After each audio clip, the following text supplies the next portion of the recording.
We want the big racks to the bag, we gon' get that. Shining like I was a ghetto bird. I don't wanna leave the ghetto first. That's all that I need. I'm Allison Langer. I'm Andrea Askowitz, and this is Writing Class Radio. You'll hear true personal stories and learn how to write your own stories. Together, we produce this podcast, which is equal parts heart and art. By heart, we mean the truth in a story.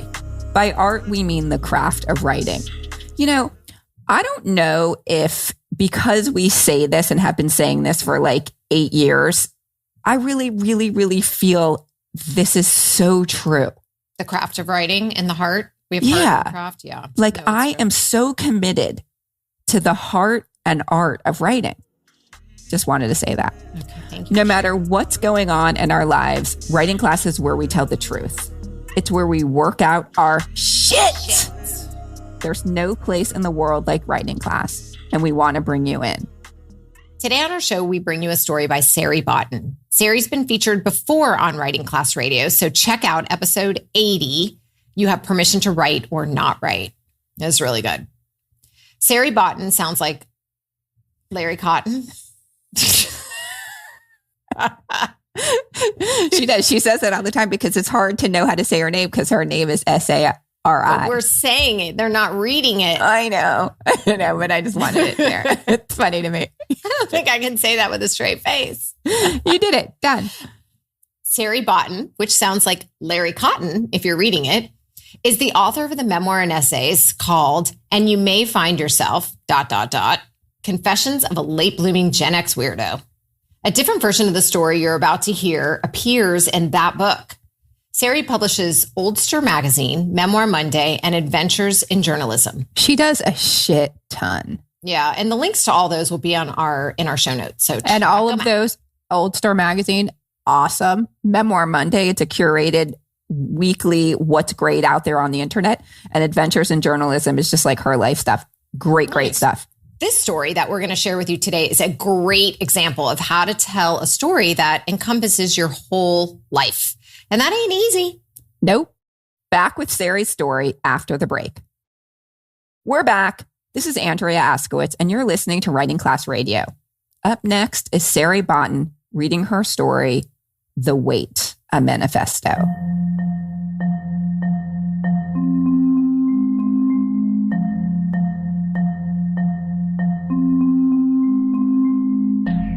Have you been working out? An annoying acquaintance asked after a head-to-toe glance.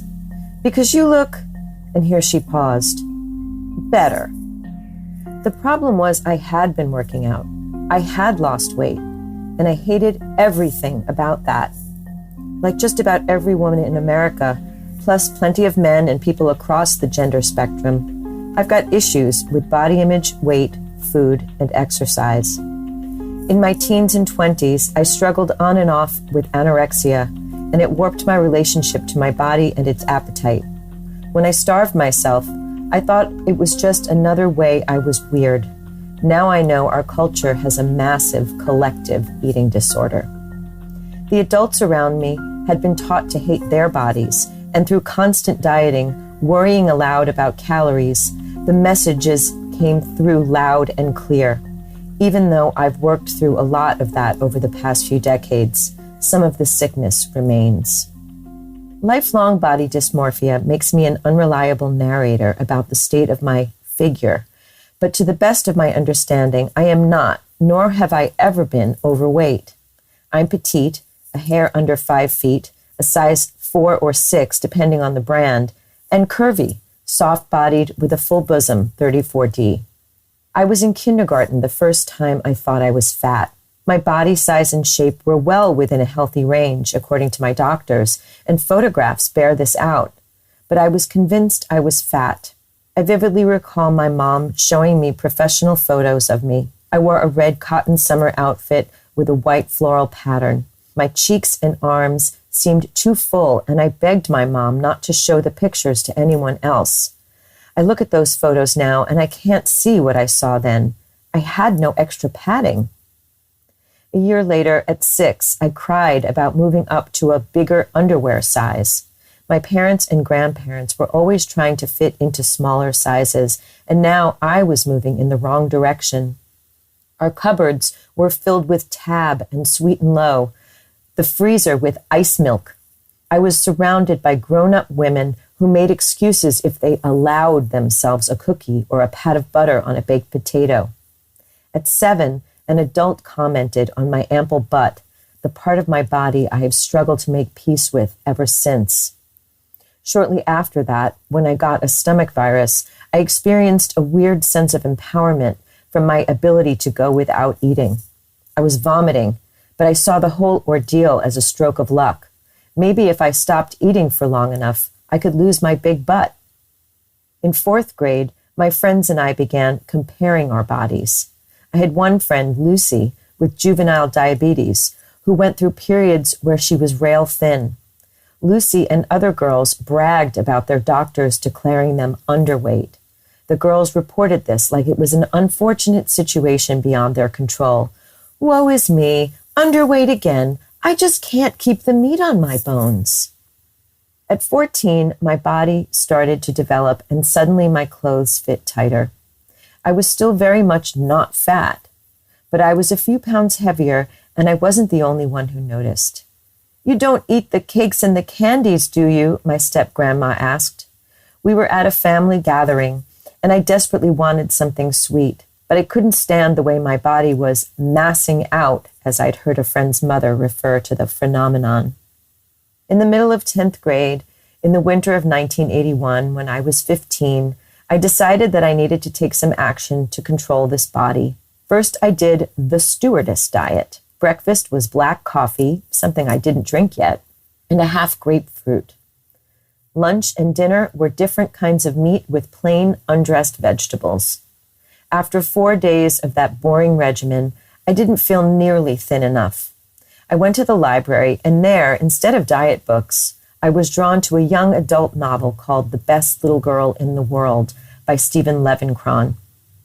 It was the story of a teen girl who develops anorexia and bulimia. Clearly, it was meant to caution young readers against starving themselves, but for me, it became a blueprint. I learned all the tricks from Francesca, the main character, how to move food around on your plate, how to fool tired parents, how to leave evidence of having eaten breakfast without taking a bite, put cereal crumbs in a bowl and leave it in the sink. The book destroyed my relationship to food and my body forever.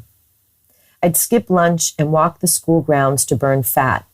At dinner, I would put a small amount of meat into a large portion of salad, but only eat the vegetables, and at the end of the meal, quickly toss the meat into the garbage. Initially, I filled up with water, Tab, diluted orange juice, and tea, and it helped distract me from my hunger. Each time I peed, I imagined fat pouring out of me. A couple of days in, I felt the equivalent of a runner's high from not eating. It was exhilarating to feel so in control, to feel empty and light. I had so much energy. I expended it in the evenings, dancing vigorously to the more upbeat songs on Springsteen's The River album. I say dancing, but it looked more like awkward aerobics, kicking and punching the air, twisting and turning, with the objective of working all the fat off of all my parts. Every evening, a ritual. In a short time, I had gotten myself down to 90 pounds from 112. A healthy weight was more like 120. I was very thin. My parents became alarmed. I became alarmed because even though I knew definitively that I was thinner than was considered healthy, I only wanted to keep losing weight. I confessed to my parents that I'd been starving myself and that I wanted help. They found a therapist who specialized in childhood eating disorders, and I started going once a week. My therapist, Evelyn, was a nice woman about my mother's age, in her early 40s. The problem was Evelyn was skinny. What if she had chosen eating disorders as her specialty because she had one? Conversely, if she was bony by nature, how could she possibly understand what it meant to be afraid to gain weight? She had me keep a running list of everything I ate, which put me at odds with myself. The part of me interested in getting well wanted to let this exercise help me. The part of me interested in staying sick used it to obsess and fret over everything I put in my mouth. I felt split about wanting to get better. I didn't want to die like some of the anorexic kids I'd been told about. But I also didn't want to weigh any more than I currently did. I wanted to weigh even less. In 11th grade, I got my first real boyfriend, Jason. It seemed only once I'd gotten super thin, my jaw and cheekbones becoming more prominent, that he and other boys noticed me. In college, my metabolism slowed, apparently a homeostasis response to starving. I put on weight while consuming under 1,000 calories per day. So I bought a rusty exercise bike at a yard sale and rode it in my dorm room, sometimes 2 or 3 times daily.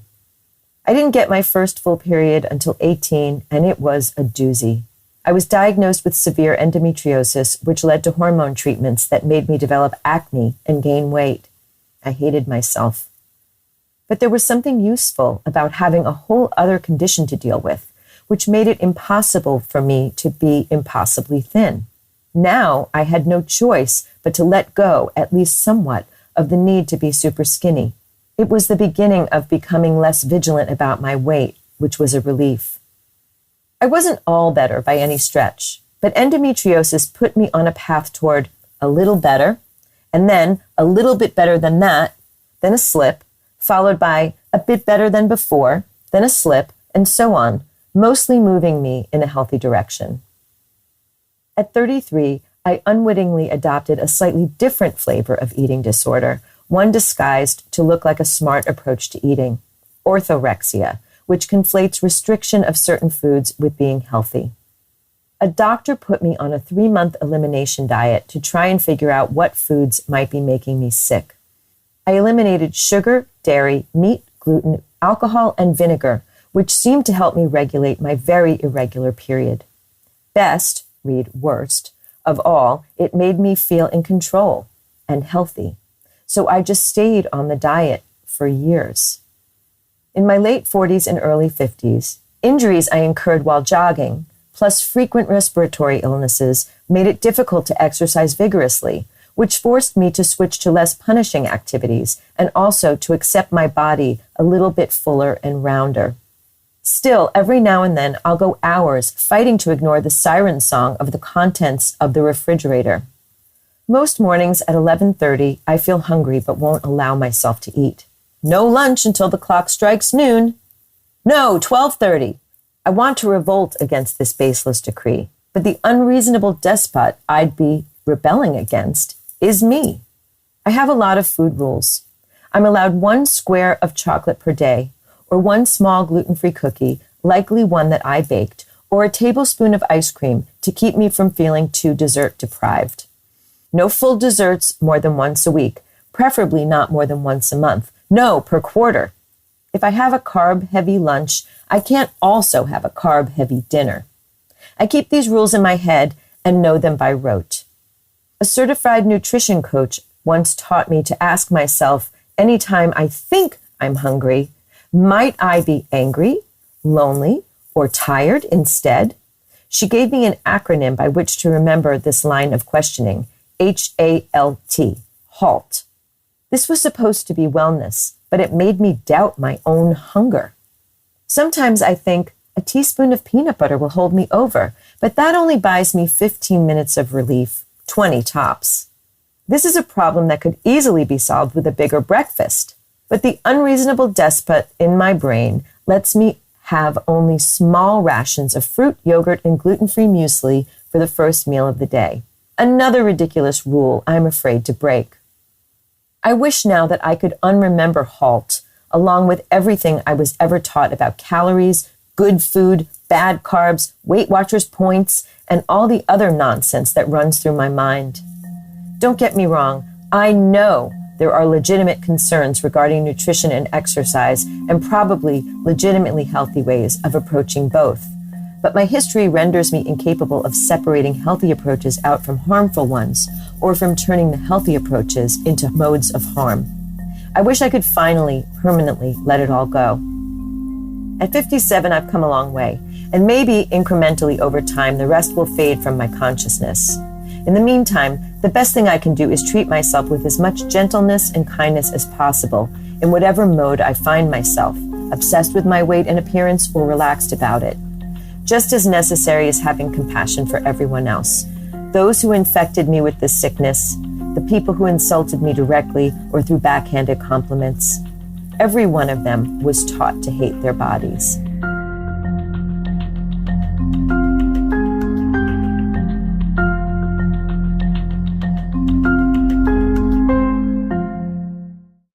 I am so impressed with this story for a few reasons.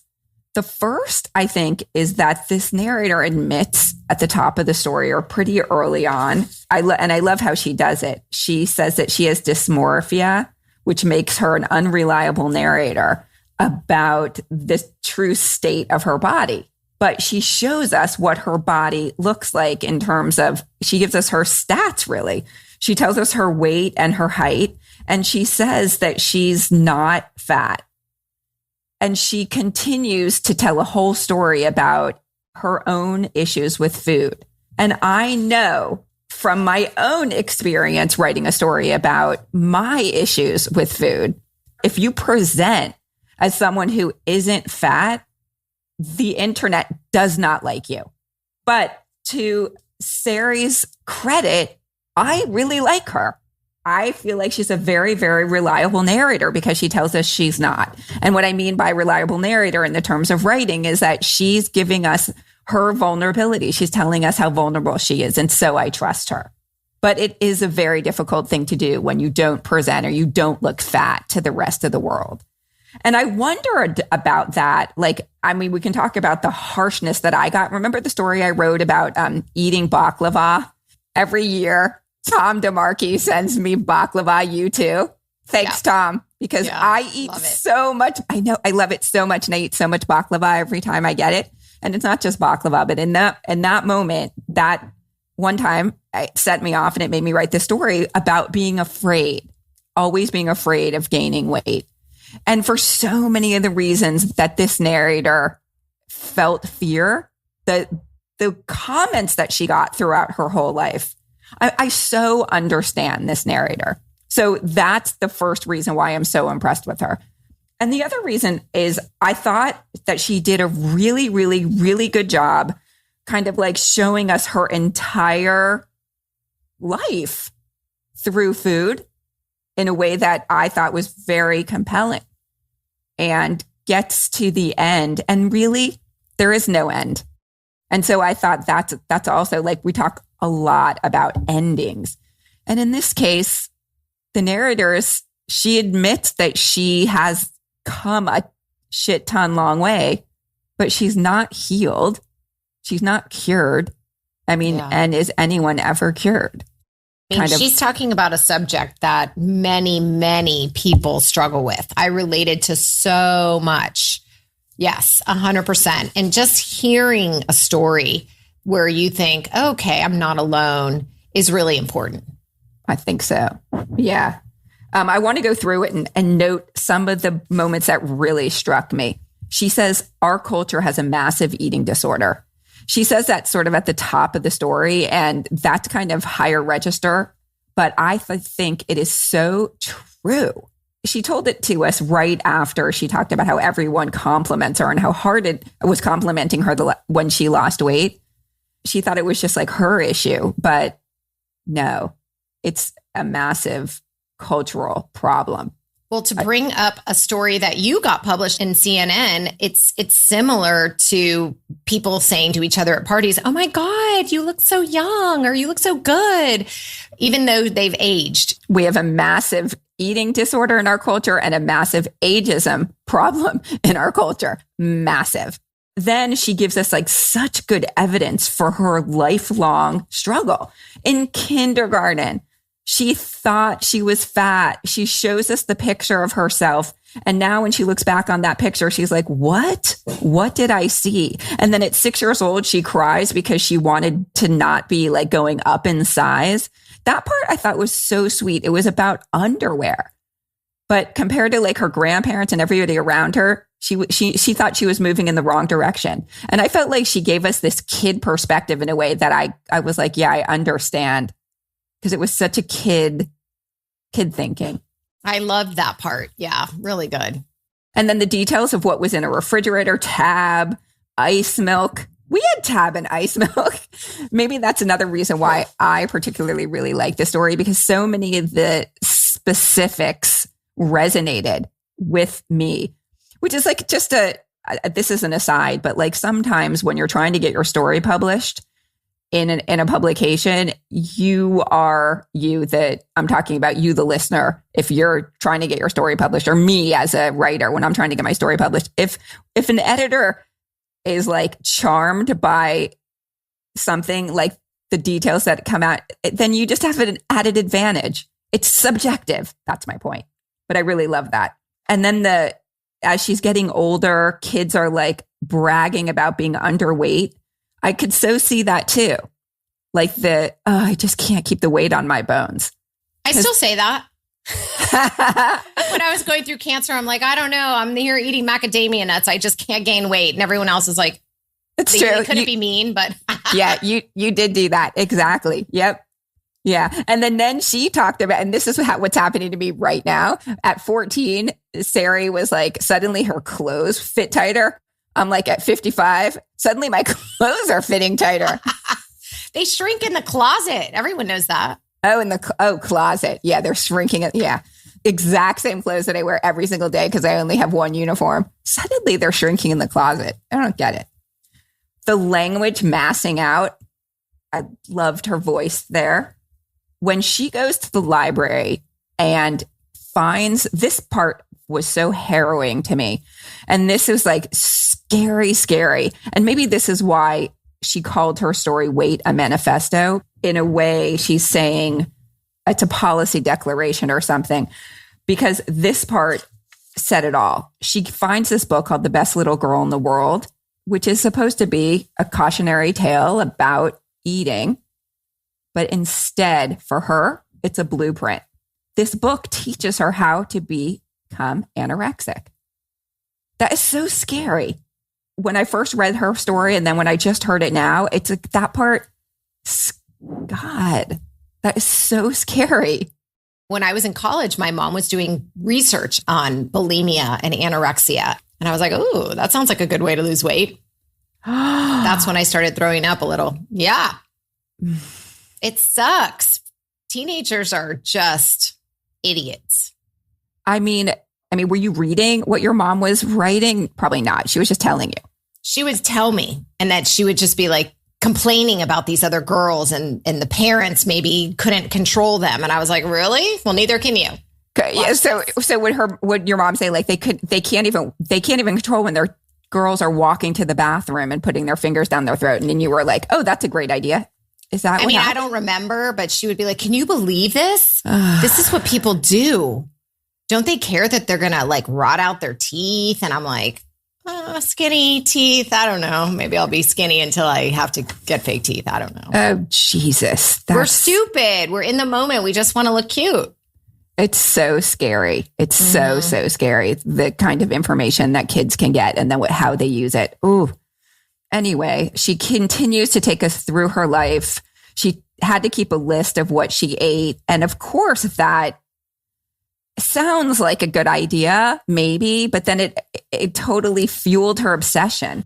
What she did really well also in this piece is, and this is very hard to do in writing, she held the conflict. So on the one hand, she knew she was, at this point, she knew that she was sick. And on the other hand, she wanted to stay sick. And I thought that she did a really good job of showing us both those tensions. I always wonder like what's going on in somebody else's world that they need to stay in control of something. Because I feel it. I really related to that because she felt really in control when she could lose weight. And I try to think back now, like, where didn't I feel in control? And I feel like teenagers as a whole, with the changes, going to school, trying to keep up your grades, trying to please your parents, trying to get in a good college, like then trying to look beautiful online constantly. Yeah. I mean, we didn't have that, thank God, when we were growing up. That would have just been one more layer. Mm-hmm. But you do feel totally out of control in this one thing. allowed me to feel in control. And so maybe there's more to it. I mean, what we're hearing now is this, and it's written in a way that we all can relate to, or I can relate to. And it gets my mind wondering. I get what you're asking. Yeah, you're asking like, what's the underlying control issue? And maybe there was nothing. Or maybe it was just about being a girl at that age. Exactly. What about this moment where the narrator talks about orthorexia? That's when she eliminated certain things from her diet in this, like, in quotes, for health. Again, that's an obsession.